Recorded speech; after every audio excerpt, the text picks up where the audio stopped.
my other colleagues, and they're looking for, they want to give the money in lieu of, the housing units, and I understand that. The sensitivity to the residents, some discussion was said on that. The sensitivity is that a lot of people aren't informed. They're just not informed of what is actually going on in town. When we talk about overlay districts, when we talk about different areas of the town, I don't know how much more we, or Mr. Monterey, or his staff, can bring these to light to the folks until it happens in their backyard. And then all of a sudden, whoa, where did this come from? And this happens. So I don't know how much more we can do.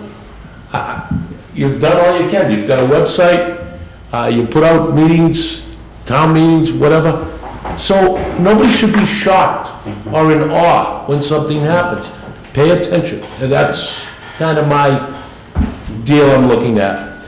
And just a couple of other things, and I'm sorry to take so much time, but I have to disagree with Mr. Gay as far as some of the housing along 38. We agree to disagree. And it's nothing against you, sir, so I just want to make that. I look at Heatherwood down there. The reason it looks so out of place to a lot of folks is because nobody's seen something this large, that close to 38. But eventually, these things will happen with our zoning bylaws that are bringing things closer to the road, bringing people more attractive. Heatherwood is a great establishment. There's many people in, I talked to many people in there. They love it. It's the type of thing they're looking for. And as far as moving down 38 towards Victor Drive, which you brought up earlier in Mr. Ginsburg's plan, housing is going to drive business. There is no question about it. In order to drive these businesses, we need people. And if you look at some of the developments now right in town, and I'll use Bella Woods as an example over on East Street, they are sold out 144 units. Obviously, people want to live in Tewksbury. They want to live close to 495, they want to live close to 93. So I don't see a problem with as many developments for people. We look over here right at those apartments. I don't think there's a vacancy over there. So these people obviously want to live in Tewksbury. And those people are going to drive businesses in town. Hey, I appreciate your time. I appreciate your comments. Thank you. Just to follow on one, it ties to something that we were involved with earlier today. We had Secretary of Economic Development and Housing, Secretary Jay Ash, met with us earlier today at the request of our delegation.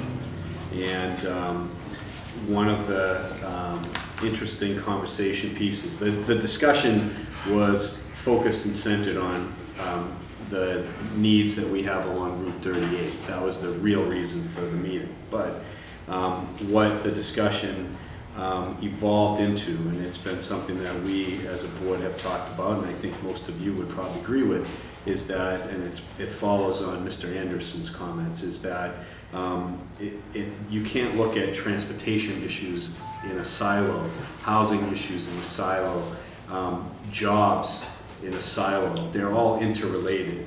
So if you improve our major thoroughfare, it leads to adding housing, which leads to bringing jobs, which improves the economy and makes Tewksbury an attractive place to live. So it's a chicken egg thing. They all are tied together. But the discussion that I thought was very refreshing was centered on looking at all of this as an interrelated problem or challenge that we have, as opposed to I'm here to talk about transportation, I'm here to talk about housing, I'm here to talk about jobs.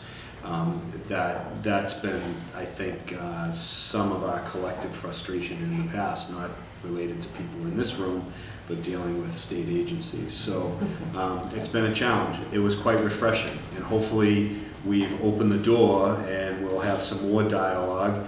And our intention, if we can establish that dialogue, is to bring more interested parties or vested parties, colleagues on the planning board into that discussion so that we can build some momentum. This all falls from the initiative that we put out in February. It started in February relative to Route 38. So I see that as very positive, and I think it follows on what you suggested. So I think there's some like-mindedness there. I don't want to keep talking, so I want to offer Mr. Decoff, you want to comment? Yeah. Hi. I didn't have a piece of paper to write down, but Mr. Anderson's comments were very enlightening. Brought up a lot of issues. One of them that kind of like left out of my mind is talking about the surplus land in Tewksbury, using that for development of affordable housing. The local housing partnership, we have been discussing this for the last 10 years, identifying parcels that might be appropriate for affordable housing. And I would say like maybe 10 years ago, maybe more, the comment was made to me that after they did Emerald Court, which was a well field, and I think some of the larger parcels that Mr. Anderson is talking about are the former well fields.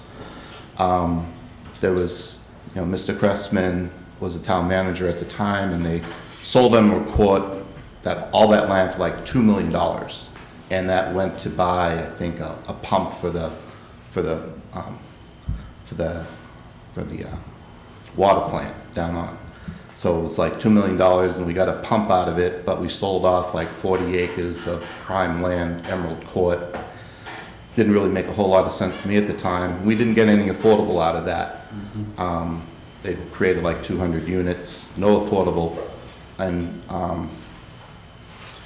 then when we were looking at these well fields, a lot of them were wet. There'd be a lot of opposition to it in the neighborhoods. One of the well fields off of Whipple Road, it's a very dangerous intersection. We did take a look at that. There really wasn't a lot of upland. And we have invited businesses in, and they seem to be more interested in Main Street, just from an accessibility standpoint and parking. Mr. Sadwick probably have a better discussion about that. I know Mr. Sadwick and Mr. Montori have talked to partners like CTI and everything like that. And one of the things is they're also looking for the contribution too. So when we were discussing plans of how to use the Affordable Housing Trust Fund, it's like, okay, let's bring in $2 million. We can buy a piece of property on Main Street. $2 million really doesn't get you a lot. Partner up with somebody, give them the land, and they build the units. Something along those lines. These discussions have been going on. And it was great having the Affordable Housing Trust Fund. We were able to like do the Shawshene Place, the buy down. We had a lot of money from that. But I think we've been dropping the ball the last couple of years, 2014, 2015. A lot of these overlay district developments that you're talking about, especially like Heatherwood, they came in and said, oh, okay, well, we're going to create some affordable housing in there. And they came in, had this great story, we're going to do 25% affordable housing. Then all of a sudden they turned around and said, oh, we can't do it. So all of a sudden we have 200 units but no affordable housing, when they first came in and said, yeah, we're going to do affordable, and then they backed out. Now we have the overlay districts going in. And now planning board has the opportunity to get these fee in lieu of units, but I think that they're not even getting them. We're not even getting that money in anymore. I could be wrong, but I think the last two developments that were on the overlay districts may not have even had any fee in lieu of affordable. They might have just, I might be mistaken, but I haven't heard that we've gotten anything out of those larger developments. My concern is not getting the money in for the fee and affordable. These overlay districts that they've been doing very high density developments without any fee in lieu of coming back because they're these special overlay districts. I think people are going to be very surprised when they drive down East Street and take a look behind the East Street farm stand on Livingston Street. The next couple of years, they're going to see a huge apartment complex right next to the jewel of Tewksbury, as I think Mr. Sears used to call it. So it's been frustrating for me personally that we've been dropping the ball lately. there is a lot of ways of doing and approaching the affordable housing, and you know, that's my concern right now, is that we're developing these places without getting the fee in lieu of, and without really planning what we're going to be doing with the money. They're both contributing. Okay, well, So just, so people can hear, I didn't quite hear you, but I Right, think so- you said that that's not accurate. Right, and both of those projects, they are contributing a fee in lieu of, and it was upwards of 15% of their total, which is what we had in the inclusionary zoning. What makes this a little bit different though is because both of those are rental projects. We're using a rental rate versus a rate that was used for the ownership projects. And the rental rate came out of Mike Jacobs' study that was done for us when we did the Shawshene Place valuation. And so that's where the number came up from. So there is a fee that will be collected when it's built. but as part of that, okay, we're getting the fee, but we don't really have plans what to do with the money. You know, they put, you know, maybe the local housing partnership will come up with a plan. We try to, you know, do things with the money. That's good. But you are digging yourself into a hole. In the last couple of years, there's been a lot of multifamily developments without any real concern for the affordable housing. And I'm glad the discussion is taking place now, rather than 5 years from now, and all of a sudden say, what the heck is happening in 2020?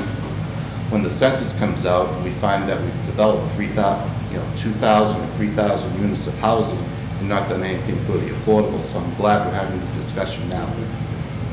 So we have looked at the surplus land. There's a couple other comments, but I'm just going to leave it at that. It'd be good to have some more informal discussions of exactly how to do this and approach it. Well, I think that's what our goal is here. You know, it's 9:10 on a Tuesday night. Right. Everybody's had a work day.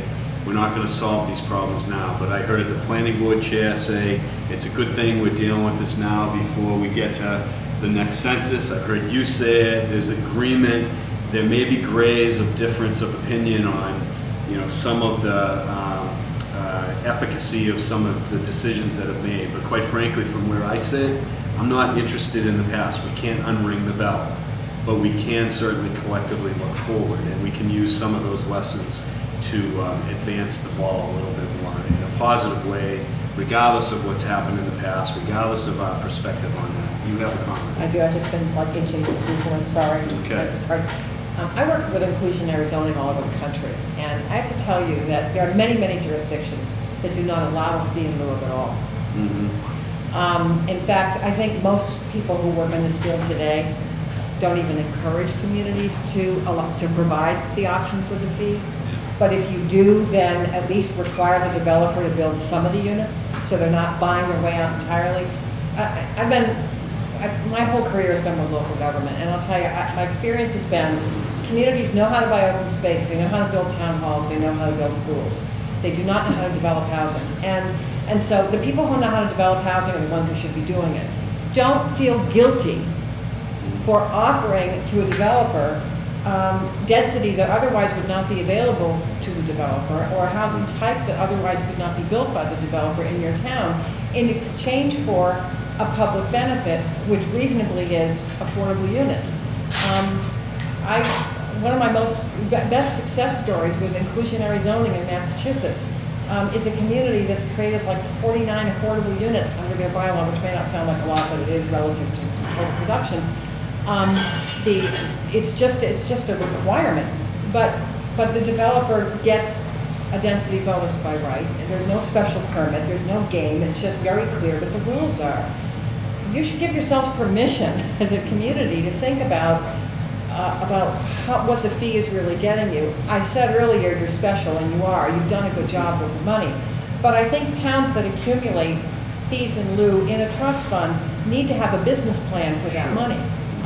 The idea that somehow the rental rate to preserve an existing development is the appropriate exchange for in lieu, frankly, makes no sense. It makes no economic sense. One is preserving an existing asset. The other is, how am I going to replace this unit? And $27,000 or whatever it is does not get you an affordable unit unless you have a business plan that says we're going to invest a certain percentage of this in investment opportunities, and we're going to invest a certain percentage of this in stuff that's not going to pay back. But there's a plan. So I would encourage you to think about this asset that you have, or if you really can't manage it as well as you would like, don't be afraid to say to developers, you guys build housing, you do it well, this is what we need you to do for us. Valid points. I don't want to belabor the discussion, but I don't want to foreclose members of the planning board, any other housing partnership members. Mr. Fowler? Just 1 second. Yeah. There are a lot of things that I'd like to say, but I don't want to do it at this late hour. Okay. But I will say that I'm sure you, once I say this, you'll agree. The team we have is fantastic. Mr. Montori, Mr. Sadler, but you add this young lady to my right. You're going to get interesting and spirited conversations all the time, and it makes you listen because it's a good direction. I like it a lot. Thank you. All right, so listen, I don't want to belabor the point. I think it was good. We had a number of selectmen, as I said, raise their hand and say, we want to talk about housing. I appreciate all of you who took the time to come here and join us. I appreciate the comments that were made. I think what we've done, hopefully, is crack the door open a little bit where at a later point we can come back together and have some more meaningful discussions, maybe in a less formal setting, and kick those tires a little bit more. I think it's clear, I took away clearly that there's some passion around this issue. There's commitment by a number of parties to try to deal with the issue, wrestle with housing in general. So, we're all trying to row the boat together.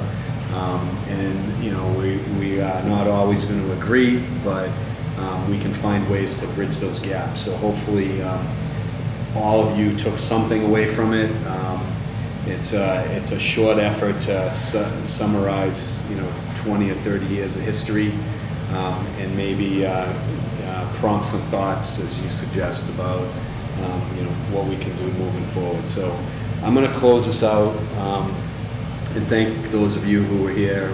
I appreciate you doing so, and I promise you we'll try to regroup on it in the near term, and I'd ask you to kind of, with Steve's help, to keep this on our collective radar. And I neglected, I do want to ask one question, I'm sorry, but I thought of it twice, and I won't be doing myself justice if I don't ask. I'm interested in the veterans piece of it. Have we done anything in Tewksbury to assess the need of veterans housing? I've heard all kinds of proposals and suggestions, but a business plan requires that you assess the need first, and I'm curious where we are with that. We've talked to several groups, and the need isn't for veterans housing for veterans. The need really is for housing for homeless veterans and facilities for treatment veterans, and that's what we're looking to. Okay. All right, thank you. I appreciate that. All right, thank you all. Wish you good night. Thanks. Appreciate your time. All right. Okay. We have a few more items on our agenda. Are there any residents who have any business they want to bring up to us tonight? I'm sorry to make you all wait so long. Come on over here. Had I known, I would have done this earlier. I That's okay. apologize. It was interesting conversation. We're here 26, 28 times a year, and 90% of the time, nobody wants to talk. So, give us your name Get and what you your wish for, yeah. Give us your name and your address. John Cohan, my address is 1320 Andover Street. Thank you. I'm here tonight just to talk a little bit about the goings-on at Fraser Lane and what's the quote-unquote development that's happening there. I've had discussions with Mr. Montori and a few emails with Mr. Sadwick on it. But I understand that back in 2002, Mr. Cormier bought that as a subdivided lot, or to be subdivided, and he was granted the permits in order to do so. And then several years have gone by, market conditions kind of let that property and the area dormant, and now they're back in action. They've sold the property to another individual, Mr. Martell, and my understanding now is that, amongst other things, that he has not had to go back before the town in order to get either permitted or re-permitted to what he's doing. At the moment, I'm sure a lot of you are aware, you may have seen the article that was on the front page of the Town Crier. There's a lot of stuff going on down there that we're not sure where the authority comes from or where this all started. But at the moment, there's upwards of 100 trucks in and out of there daily, and it's just on an hourly basis, they're in and out, which is disturbing in and of itself. And then there's blasting going on to a great extent near a lot of the neighbors that are either on Trull or North Street. We certainly hear it on Andover Street. And then there's also a sand and gravel processing that's going on down there to the extent that looks much like the Boston Sand and Gravel Yard in Boston. So a number of us have gone down there. We've taken footage. I've seen, I think the town manager has seen it. I think Mr. Sabrick may have seen it as well. We've got some real concerns as to what exactly is going on, how long that's supposed to go on, and whether or not there is really any, number one, end in sight. But even before we get to that, the question is, we're looking to you guys to basically to put an article or two on the warrant for the next town meeting in order to maybe amend the bylaws to take care of some of these things. The most important, I think, is that to the extent that someone has bought a parcel, we're talking about housing and development here tonight, to the extent someone has bought a piece of property like that and has gone before the town to get those permits, that if in fact there was a material adverse change or there's a significant period of time that has gone by where there are changed circumstances, certainly the land has been conveyed to a new owner, that new owner should be required to go before the town and either reapply for those permits or to take a look at what is happening in the town or what is happening in that development in order to determine whether or not it's appropriate. So I'd like to get your assistance in putting together an amendment to the bylaws that does a few things. One is that to the extent this kind of development is going on, and by the way, I want to preface this by saying we're all for development of Tewksbury, right? We all want that. But we want to do it with some guardrails around it to a great extent. So part of our myself and my neighbors, and even resonates throughout the town, is that we'd like to put some limits or guardrails on the number of trucks that are in and out of that kind of thing, that kind of area, to the extent that that area is a fully residential area. It's not a commercial area. That's number one. Number two, to the extent that there's blasting going on, we want to figure out a way to regulate that to some extent, whether it's the distance by which they can blast, to the extent that the blasting is actually even going to accomplish anything, etc. And then the third thing is basically that, again, like I said earlier, that there ought to be some regulation or some monitoring that goes on to the extent that if the land is conveyed, and there is a material adverse change, or there does seem to be a significant period of time that goes by and there are changed circumstances, that new developer, that buyer needs to approach the town and either be re-permitted or allow them to review what's going on there in order to determine whether it's appropriate. Okay. So let me just answer you this way for starters, and then I'll ask Mr. Montori to speak to this a little bit. But we're certainly not experts in that subject matter. You've mentioned and referenced concern. I know I can speak for myself. I suspect my colleagues as well have had a number of area residents up there reach out to us and express concerns similar to what you've just expressed. So we're certainly aware of it. I've driven down there and gone down and looked myself. I know one of my other colleagues at least has also been down on the property. We're not deaf to those concerns, but we're not necessarily the experts, nor are we necessarily the right forum to address those changes. And I can't really say that definitively this evening, because we may need more assistance from folks on the planning board, for example, who may have more jurisdiction over some of the stuff when they're issuing permits than others. But I'm gonna ask the town manager, I know there was a meeting, I believe, with the developer, so maybe there's some information you can add to this and explain to Just people. to try to address some of your points.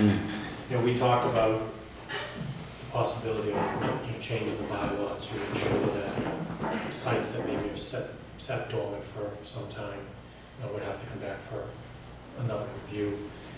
I'll be honest with you, we're not going to have to develop that in the next couple of days.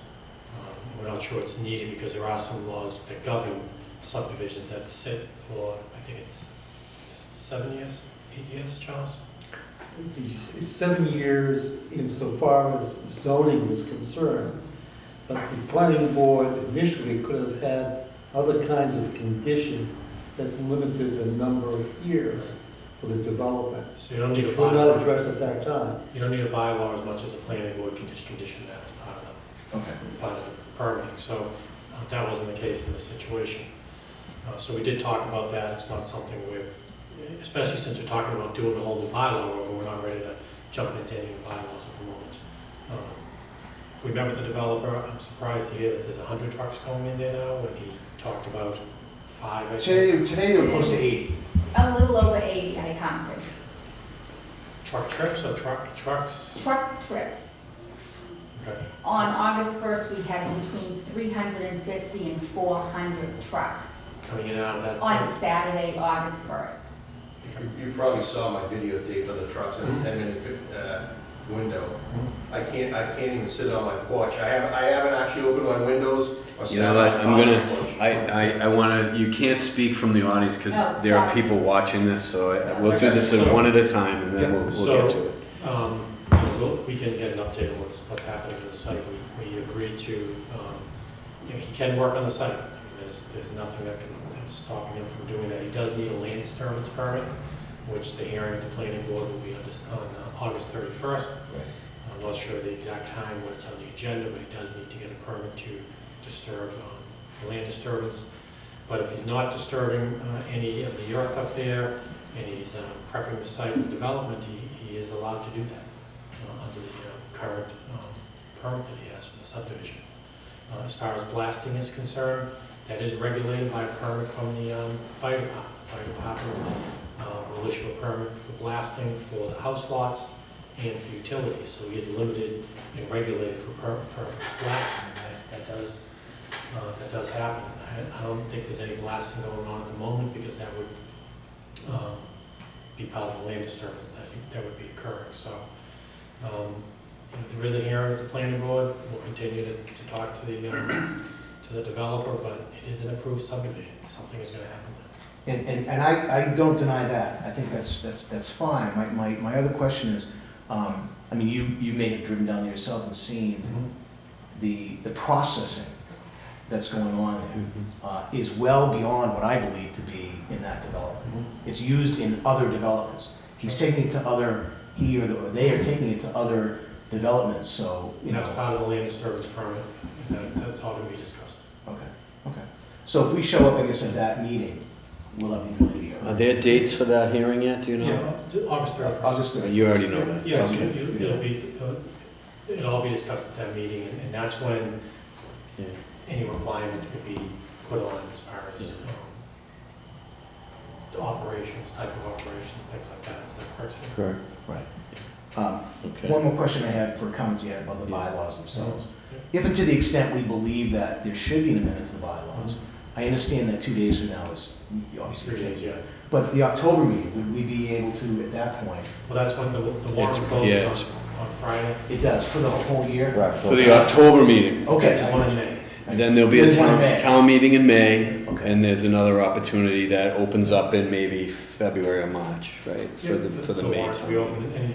And one of the things we can do is, again, my hope is to, if town meeting approves hiring a consultant to do a recodification of the bylaw, that's something we can take up. Okay, But great. again, I think that could be handled with the planning board and their special permits by indicating there's a time frame for Sure. development. So you may not need a bylaw as much as maybe the planning board added to the approvals when they. A best practice, so Yeah. to speak, Okay. yeah.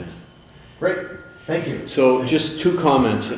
First of all, I don't know, you probably were here most of the evening, so I owe you an apology for that.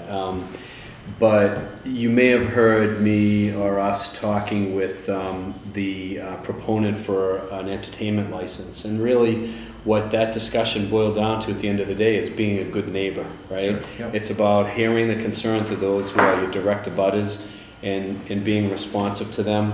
And while, you know, time will tell in that example as to how it unfolds, I'd like to think that the particular developer you're talking about has a track record in town and has expressed a desire to be a good neighbor. So I'd like to think that there would be some dialogue, there would be some positive recognition of the concerns that you're registering. Oh, yeah, absolutely, and Certainly, I don't disagree. Yeah. And as I said, I think all of us advocate Agreed. development. Agreed. Especially in that area, Yeah. in North Tewksbury. Yeah. And as a couple of people have said earlier, that Yeah. drives the businesses in Tewksbury. That's Yeah. exactly what we want to do. Yeah.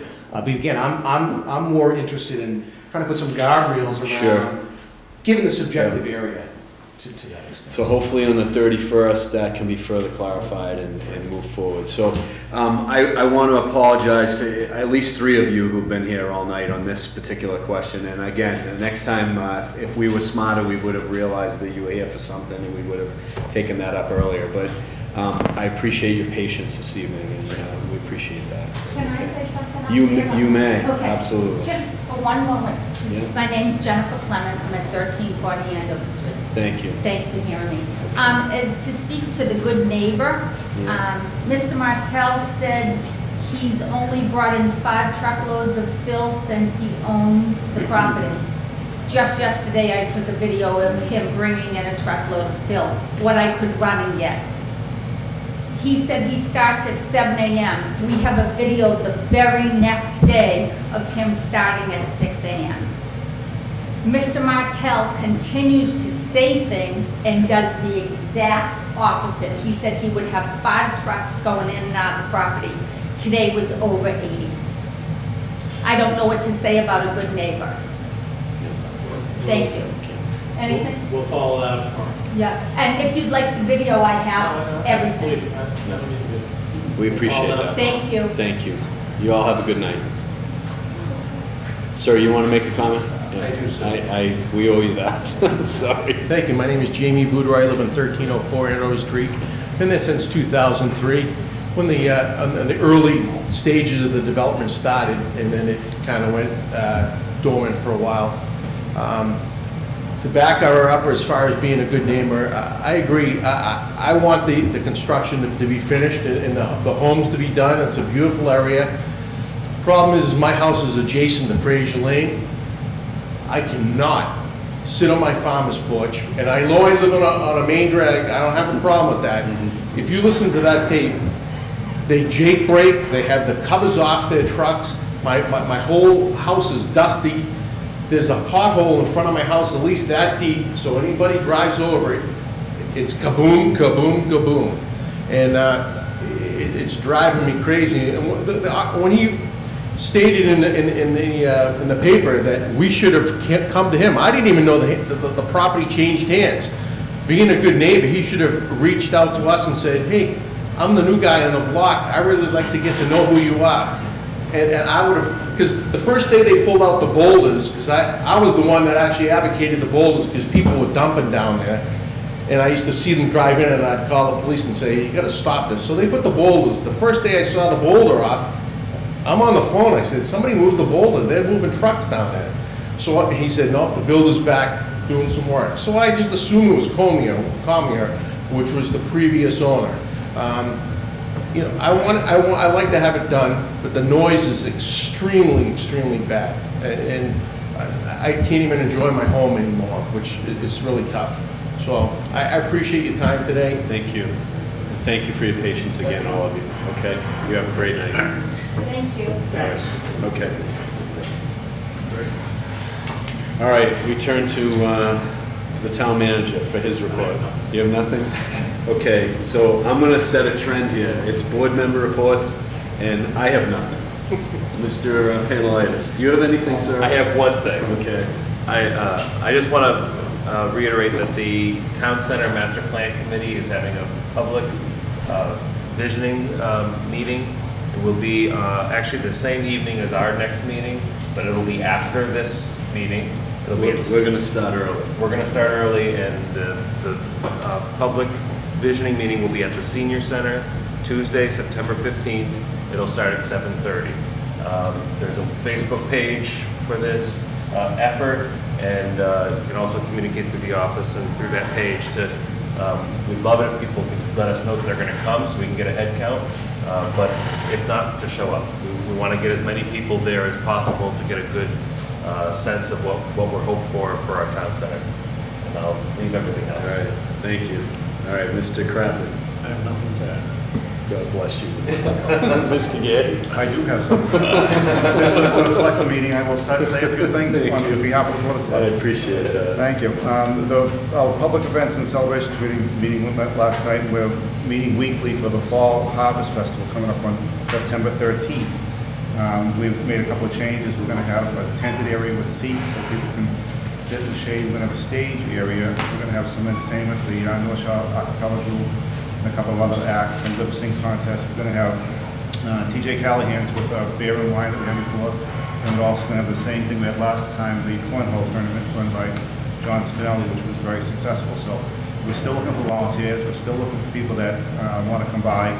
I know there's some sign-ups on Facebook and the other areas that people can look at what's going on, but again, it's going to be on Sunday, September 13th from 12 to 5 p.m. at Livingston Field. So hopefully it's going to be another successful event like it was last year, and that's all. Thank you. Thank you, sir. Appreciate that. Okay. All right, so our next regularly scheduled meeting is going to be, as mentioned, September 15, but we are going to post a meeting for next Wednesday, the 26th, and I believe that will start at 6 p.m. with an executive session. No, actually, we're going to just start at 7. 7 p.m. Executive session at 2 p.m. All right, so I stand corrected. So we're going to start at 7 p.m. We have a presentation from NIMCOG relative to the regional dispatch. And it has a hazard mitigation plan. Hazard mitigation plan, and then we will address the appointments that we discussed this evening, and we'll move into executive session at the end of the evening. So all that said, thank you for your patience. We've had a long day starting at 2 o'clock this afternoon, and I'd like to ask for a motion to adjourn. So moved, Mr. Chairman. Thank you. Is there a second? All those in favor, please signify by saying aye. Aye. Any opposed? We are adjourned. Thank you very much, and have a good night.